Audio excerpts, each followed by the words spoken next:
Hey y'all, Jason with Kindred Heritage. Today, I'm turning a forgotten live edge slab from an attic into a coffee table inspired by George Nakashima. One like this recently sold for $250,000. So let's see how close I can get with a budget slab and a trim router.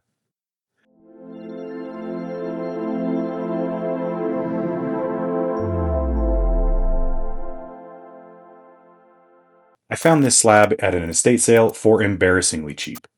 It was hiding in the back of an attic and nobody wanted to drag it down. I'm pretty sure it's redwood, but comment below if you think it's something else. First problem. This slab is rough and super uneven. We're talking 4 inches on one side and barely 2 on the other. I'm flattening it with a simple Maker World router jig and my trim router, so this is going to take some patience and a mess. The slab is too big for my workbench, so the shop floor became my reference plane.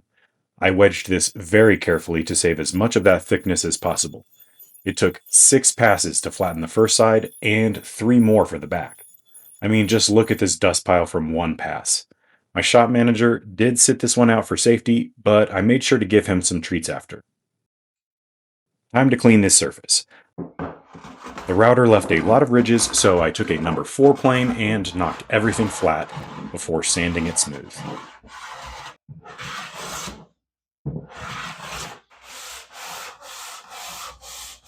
Next, the live edge gets brushed with a wire wheel so it doesn't shed fibers in my den later. Second problem. There's a big crack running through the middle of this slab and I needed to stabilize it. I designed and 3D printed a template, then cut walnut keys to match. Before I commit, drop a comment. Would you have done walnut or a matching wood?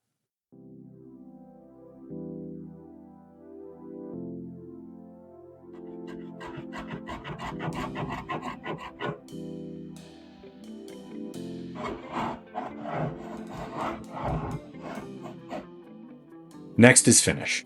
I used boiled linseed oil and a hard wax paste. And this slab was thirsty. It soaked oil faster than I could pour it. This alone took an hour per side.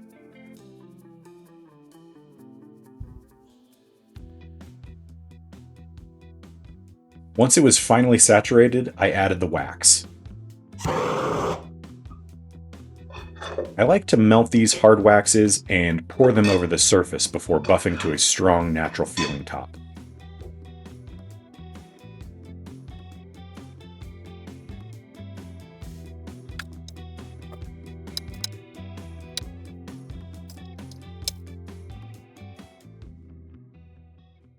I recently built a pair of mid-century modern end tables for my den. Videos linked in case you missed those. I want this coffee table to feel like a part of that set with a touch of Nakashima. Simple yet sculpted, with the illusion that it's floating. So while the finish cured, I designed a floating base using mahogany.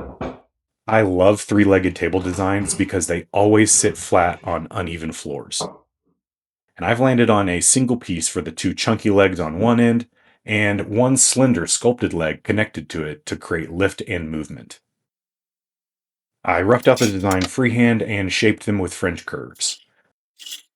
This longer leg is made from a single piece of 3/4 inch material, so I joined the matching upper and lower sections using dowels for alignment.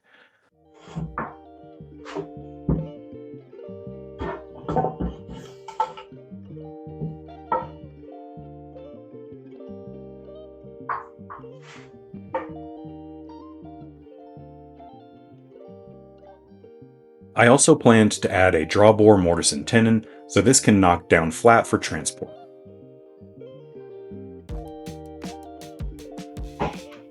Cutting these joints was nerve-wracking, but I worked slowly and made sure to measure twice before ever picking up the chisels. Thankfully, everything lined up.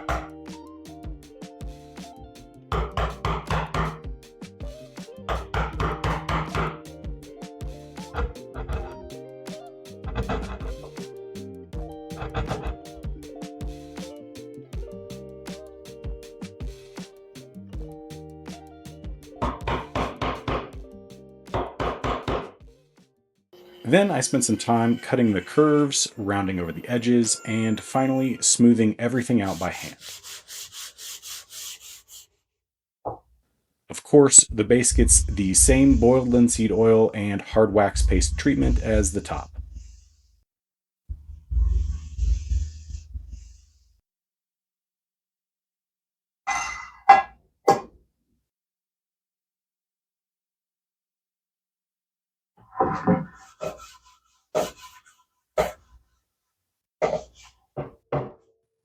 Once I stepped back and tested the look with the slab in place, I wasn't sold on the walnut bow ties anymore, so I made a set from mahogany to match the base and contrast the redwood. Tell me which you prefer in the comments. And here's the final result. This piece has a beautiful chatoyancy on the hand-buffed finish, and the sculpted legs make it look like it's floating. I saved this from oblivion and turned it into a centerpiece that would have made Nakashima proud. If you want a custom piece made for your home, visit kindredheritage.myshopify.com. You might even see it featured here. Thanks for watching. Now get out in your shop and try something new.